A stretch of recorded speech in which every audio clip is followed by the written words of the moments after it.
இடத்துக்கு வந்திருக்கோம். இது பாத்தீங்கன்னா நம்ம வெட் வேஸ்ட் வந்து கம்போஸ் பண்ற ஒரு இடம். இது இந்த மாதிரி வெட் வேஸ்ட் சென்டர் வந்து பாத்தீங்கன்னா கோயம்புத்தூர்ல 32 பிளேஸ் இருக்குங்க. அதுல ஒன் ஆஃப் த எம்சிசி தான் இங்க விகேஎஸ் ரோட்ல இருக்கிறது.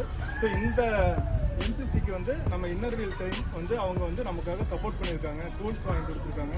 இந்த கம்போஸ் பண்றதுக்கு இது அந்த ப்ராசஸ் ப்ராப்பரா போறதுக்கு சப்போர்ட் பண்றேன் அப்படின்னு சொல்லியிருக்காங்க. இன்னைக்கு வந்து பாத்தீங்கன்னா பொதுமக்கள் அதிகமா எதிர்ப்பு இருக்கு. காரணம் வந்து இந்த மாதிரி கம்போஸ் சென்டர்ல அதிகமா ஸ்மெல் வருது, இங்க வாழ முடியல அப்படின்னு சொல்றாங்க. ஸோ இது வந்து நம்ம இன்னும் ப்ராசஸ் ப்ராப்பரா நடத்திட்டோம்னா இங்க வந்து நம்ம ஒரு கார்டன் மாதிரி ஒரு பார்க் மாதிரி இங்கேயே நம்ம அந்த ஏர் பொல்யூஷன் இல்லாம இங்க பண்ண முடியும். அதுதான் ஒமேகா வந்து நான்சி மேடம் வந்திருக்காங்க. ஸோ அவங்க வந்து இதுக்கு எப்படி இது சொல்யூஷன் எப்படி பண்ண முடியுங்கிறது அவங்க நமக்கு எக்ஸ்பிளைன் பண்ணுவாங்க. Johnson omega exotic product India private லிமிடெட்ல இருந்து வரேன். கேக்குதா வந்து பாத்தீங்க அப்படின்னா மைக்ரோ கம்போஸ்டிங் சென்டர் நம்ம வந்து பேத்தட்டிக் சிச்சுவேஷன் என்ன அப்படின்னா அந்த மைக்ரோ கம்போஸ்டிங் சென்டர் வந்து ஃபங்க்ஷனே ஆகல. ஃபங்க்ஷனே ஆகனால என்ன ப்ராப்ளம் போகுது நம்ம எல்லாம் நினைக்கிறோம். ஆனா இங்க நிறைய குடும்பங்கள் இருக்கு. இது வந்து குடும்பங்கள்ல நிறைய குழந்தைகள் இருக்காங்க. இதுல இருந்து எமிஷன் ஆகக்கூடிய கிரீன் ஹவுஸ் கேசஸ் வந்து இந்த குழந்தைகளை ரொம்ப பாதிக்கும். கர்ப்பிணி பெண்கள், குழந்தைகள், மெயினா வந்து எல்லா பெரியவங்க எல்லாருக்குமே வந்து அவங்களுடைய உடலில் இருக்கக்கூடிய நிறைய உபாதைகளை இதுல இருந்து வெளியாகக்கூடிய அந்த கேஸஸ் கொண்டு வரும். அது மட்டும் இல்லாம ஸ்கின் டிசீஸ் வரும். ஸோ இதுக்கெல்லாம் வந்து என்ன தீர்வு, இந்த பிரச்சனைகளுக்கெல்லாம் என்ன தீர்வு அப்படின்னு பார்த்தீங்கன்னா குப்பைகளை உரமாக மாற்றணும். குப்பைகளை எப்படி உரமா மாற்றுறதுன்னா இயற்கை முறையில நம்ம குப்பைகளை உரமா மாத்துறதுக்கு நிறைய சொல்யூஷன்ஸ் இருக்கு. அந்த சொல்யூஷன்ஸ் வச்சு குப்பைகளை உரமா மாற்றும் போது எல்லாத்துக்கும் மேல நம்ம கிளைமேட் சேஞ்சுங்கிற ஒரு பெரிய விஷயத்த நம்மளால கண்ட்ரோல் பண்ண முடியும். ரெண்டாவது வந்து இங்க பக்கத்துல நல்ல காற்று மக்களுக்கு கொடுக்க முடியும், வியாதிகளை கண்ட்ரோல் பண்ண முடியும். அதுல இருந்து எடுக்கக்கூடிய கம்போஸ்ட் வச்சு ஒரு அருமையான கார்டன் அங்க பண்ணலாம். அதுல இருந்து வரக்கூடிய வருமானங்கள்ல ஏழைகளுக்கும் ஏன் இந்த கம்போஸ்டிங் சென்டர்லயே நம்ம திருப்பியும் ப்ராசஸ் பண்றதுக்கு உண்டான விஷயங்களை நம்மளால பர்ச்சேஸ் பண்ண முடியும். ஸோ இங்க இருக்கிற மெயின் பிரச்சனை என்னன்னா கிரீன் ஹவுஸ் கேஸ் எமிஷன். அதை நம்ம கண்ட்ரோல் பண்ணணும்னா கண்டிப்பா வந்து இந்த இடத்துல கம்போஸ்டிங் ப்ராப்பரா நடக்கும். இங்க கம்போஸ்டிங் பண்றதுக்கு உண்டான எல்லா உபகரணங்களும் இருந்தும் அங்க வந்து ப்ராப்பரா ஒரு கம்போஸ்டிங் இல்லை அப்படிங்கிறது ஒரு ரொம்ப சங்கடத்துக்குரிய ஒரு விஷயம் தான். அதுக்கு உண்டான சொல்யூஷன்ஸ் இருக்கு. அதை வந்து தயவு செஞ்சு பொதுமக்களும் கவர்மெண்ட்டும் சேர்ந்து என்ஜிஓஸ் எல்லாரும் ஒரே ஒரு கையா சேர்ந்து இது ஒரு இனிஷியேட்டிவ் எடுத்து இந்த மாதிரி ஒரு கம்போஸ்டிங் சென்டர்ல நம்ம இந்த மாதிரி ஒரு எடுத்துக்காட்டா பண்ணும் போது அது நிறைய இடங்கள்ல அது பிரதிபலிக்கும். கோயம்புத்தூர்ல இருக்கிற எல்லா மைக்ரோ கம்போஸ்டிங் சென்டர்ஸும் அந்த மாதிரி ஃபங்க்ஷன் ஆகும் போது எல்லாமே ப்ராப்பரா இருக்கும். கிளைமேட் சேஞ்சை நம்ம இது பண்ண முடியும், மிட்டிகேட் பண்ண முடியும், கிரீன் ஹவுஸ் கேஸ் மிட்டிகேட் பண்ண முடியும். எல்லாத்துக்கும் மேல பொதுமக்களினுடைய ஹெல்த்தை நம்ம ரொம்ப ரொம்ப ரொம்ப ரொம்ப நம்மளால பாதுகாக்க முடியும். அது வந்து ஒமேகா சார்பில் எங்களுடைய சார்பில் இது ஒரு தாழ்மையான கருத்தா நான் முன்வைக்கிறேன்.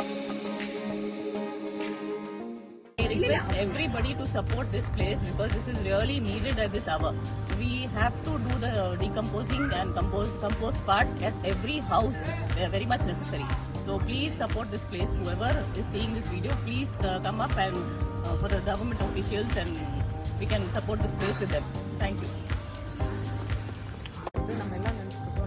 ஜஸ்ட் குப்பையை வந்து நம்ம க்ளீன் பண்ணணும், நம்ம வீடு க்ளீனாக இருக்கணும், அதோடன்றது தான் இன்னைக்கு இருக்கிற ஜென்ரல் பப்ளிக்கோட தாட்.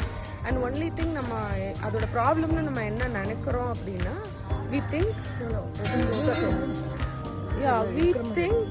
it is like குப்பை வந்து வேஸ்ட் பண்ணுறாங்க, பொல்யூஷன் வருது, பொல்யூஷன் ஆகுது, ஏர் பொல்யூஷன் வருது, வாட்டர் பொல்யூஷன் வருது, இவ்வளோ மட்டும்தான் நம்ம வந்து இன்னைக்கு நினைக்கிறோம். பட் இதுக்கு மேலெல்லாம்